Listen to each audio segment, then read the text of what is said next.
Europa. A mediados del siglo XIX, el negocio de los trenes ya daba para conectar Occidente con Medio Oriente.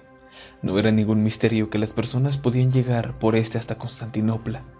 Sin embargo, la diferencia cultural, el misticismo y en general lo exótico que resultaba Oriente Próximo para la Europa Central lo hacía un atractivo innegable. Las vías no se construyeron para el Oriente. Nadie se imaginaba siquiera que podía existir. Viajaba por las ya creadas, donde fuese que pudiera aprovechar el camino. Allí tomaba rumbo. Cada ruta la volvía icónica. Era más popular el nombre relacionado a la marca que el original.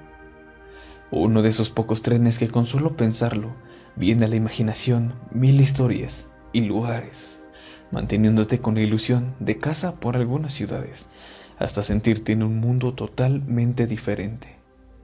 Tanta maravilla y romanticismo, ni de broma era gratis, y la realidad siempre supera la ficción. Y para llegar a tal lugar, el Orient lo hacía con el mayor lujo posible.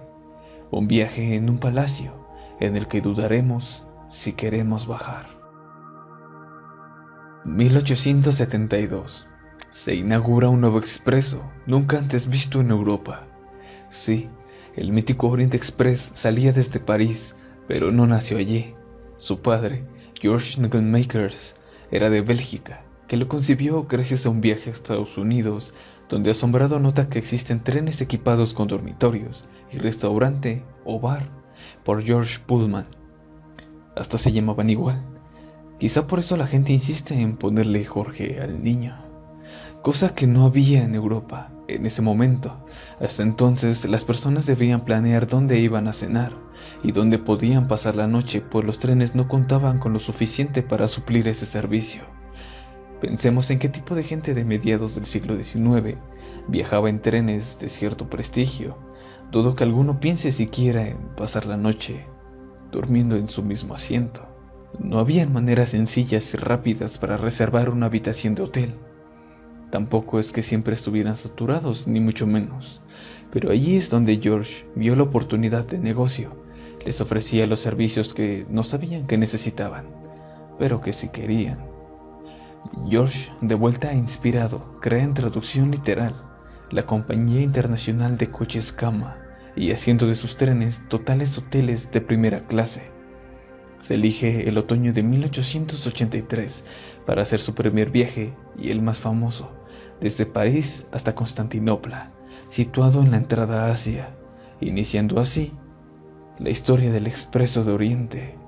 La ruta original del Orient Express comprendía desde París y seguía por países de Europa Oriental hasta Estambul, la más icónica.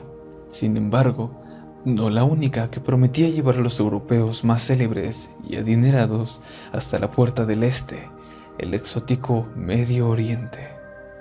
Con la construcción del Tel Simplon a través de los Alpes entre Suiza e Italia, exclusivamente ferroviario, y el entonces más largo del mundo, tan vasto como nuestros lujosos trenes, también se inaugura la Simplon Orient Express, ruta alternativa, aunque saliendo de la misma París, esta vez rodeando el camino original por países centrales.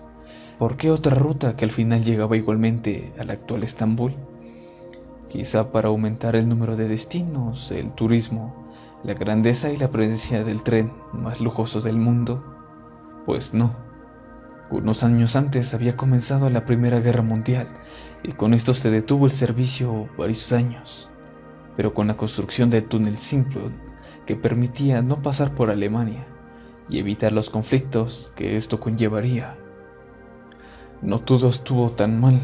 Reiniciaron operaciones y con ello también llegaría el mayor esplendor de la marca, abriendo una tercera ruta, la Alberg Orient Express, con la intención de comunicar a sus clientes de Londres hasta Atenas. El atractivo de esta nueva ruta, uniendo de extremo a extremo Europa. Pero llegó la Segunda Guerra Mundial y de nuevo todo se detuvo. Alemania entonces aprovechó para crear su propio Expreso de Oriente, cosa que quedó en intento solamente. Como antes, volvería todo a la normalidad, o casi. La ruta Alberg ya no llega hasta Atenas, por un cierre en la frontera con Grecia y después cuando la pudo reabrir, más problemas. La cortina de hierro que dividía la Europa capitalista de la socialista, y cada país colocando sus propios vagones. El servicio claramente no era el mismo, ni cercano siquiera. En su historia tuvo que modificar o retirar rutas, sobre todo por los acontecimientos políticos ajenos al Oriente. Aceptaba que cada vez más cerca del siglo XXI y aumentando el servicio de vuelos de bajo costo, el negocio de los trenes ya no era tan demandado. Se subastaron sus trenes y descontinuaban sus rutas, incluyendo la mítica Orient Express original. Existieron 3 rutas por las que corría el servicio del expreso, pero vamos, no es que ya no existan, ni mucho menos. Las vías siguen, pero el Oriente en su momento las hizo tan propias de sí, que las rutas ya llevaban su nombre. El día que pueda pararme frente a alguna de ellas diré, por estas vías corría el expreso de Oriente. La ruta clásica, la primera, la original, Orient Express, comprendía París y Estrasburgo, en Francia, Múnich de Alemania, Viena en Austria, la capital de Hungría, Budapest, la también capital, Bucarest, en Rumanía. ¿Les pasa que conforme va avanzando con los países cada vez entienden menos qué está pasando? Francia, Alemania, bueno, conozco algo de su historia. Budapest, Bucarest, En este punto dejaron de ponerse creativos con los nombres. Y antes de llegar a su último destino, existía la posibilidad de pasar por Varna, ciudad junto al Mar Negro, y transbordar hasta Constantinopla, o bien hacer la ruta directa y tradicional desde Bucarest. A mi gusto parece más interesante la idea de transbordar un ferry para continuar por sobre el mar, aunque claro sería más sencillo seguir con el tren, y no por eso costaría menos, ¿verdad? La siguiente, aparentemente más necesitada que deseada, nombrada así por un túnel, el cual es otro ejemplo de la importancia de las tildes. Un acento de más lo volvería el túnel más gracioso del mundo. La Simplon Orient Express, ruta alternativa, aunque saliendo de la misma París, con destinos como la ciudad Lausana, Suiza, chocolate, relojes, Suizas, Milán y Venecia en Italia, visitando Serbia en su capital Belgrado, y como en la ruta anterior, Bulgaria con su ciudad Varna al este y junto al mar, solo que ahora sería al este en Sofía, la ciudad más grande y capital del país. Por último, pero no menos importante, de hecho creo que la más larga, así parece, pero yo aquí me dedico a contar, más no a medir.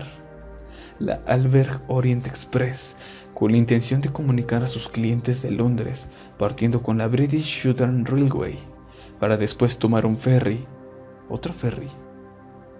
Parece que viajar en tren con transbordos por mar es una excelente combinación.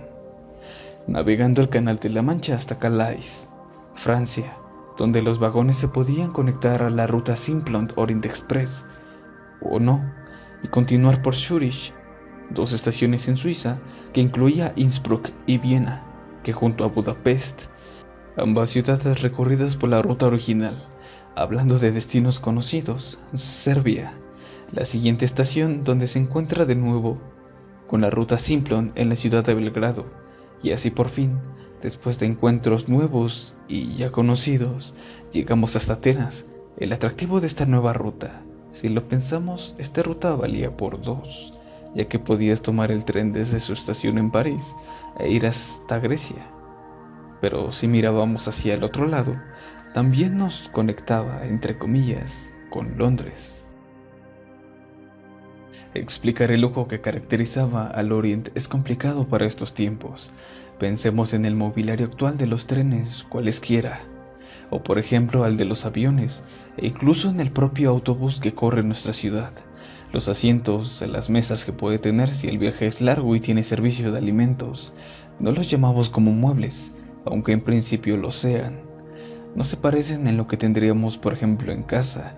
En la sala tenemos sillones, en el comedor hay sillas, pero en medios de transporte generalmente los reconocemos como asientos. Pues bien, el Orient se mandaba a amueblar con los mejores, valga la redundancia, muebles que existieran, los más lujosos y exóticos a las últimas tendencias de diseño de la época. En la cocina no solo se decía tener platillos de altura, sino que eran preparados por los mejores chefs. Desde las alfombras hasta las cortinas, todo estaba perfectamente elegido y colocado para agradar las miradas más finas. No era para menos, personalidades de toda índole, con poder y dinero, lo frecuentaban. Iba a decir que por eso la empresa debía estar a la altura, pero por favor, ¿quién pudo tener el derecho moral para decir que no era suficiente? ¿Era distinto? Sí. El Orient no tenía un carro-restaurante, llevaba un restaurante de lujo. Tampoco carros cama de primera clase, llevaba un hotel, todo un palacio. En los palacios que ves, quizás prestigio. Y también lo hizo la marca Chanel, haciéndolo coprotagonista de su perfume, el Chanel número 5, que en su publicidad hace sentir que lo mejor para combinar tanto encanto es un buen perfume, algo que nunca puede faltar, haciéndolo bajo una premisa y trasfondo como de novela, ambientada de lujo, misterio y erotismo. ¿Y saben quién más escribía novelas? La señora Agatha Christie, pionera escritora del género de novela policial, que durante un viaje en el mítico tren, con las casualidades y causalidades de la vida, su viaje se vio interrumpido por el excedente de nieve, dejando varado por días al expreso. Hombre, la naturaleza imponiéndose a lo que creemos más magnífico a ella. Inmortalizada por sí sola y por la bohemia que encontró en ella la inspiración, una marca así no podía perecer de esa manera. No se conformaba con ser la línea de palacios sobre vías, sino que realmente tenía hoteles en cada uno de sus destinos para completar la experiencia antes, durante y después del viaje. E incluso ahora continúa con su negocio hotelero moderno y lujoso, también cuidando legalmente aún más de la identidad de su marca. Habrán quienes den el servicio de un expreso a Oriente, pero sin ofrecer ni un poco de lo que el Orient hacía en más de 100 años de servicio, contemplando el tiempo que tuvo que parar. Simplemente es imposible. No es la misma época, ni las mismas circunstancias. Quiero decirles que esto es parte de mi serie Expresos, donde narro sobre trenes con una historia que contar. Además, que pueden encontrarlo de manera escrita en mi cuenta de Wattpad. Y mientras la marca nos sorprende con su nuevo hotel, yo les deseo un buen amanecer.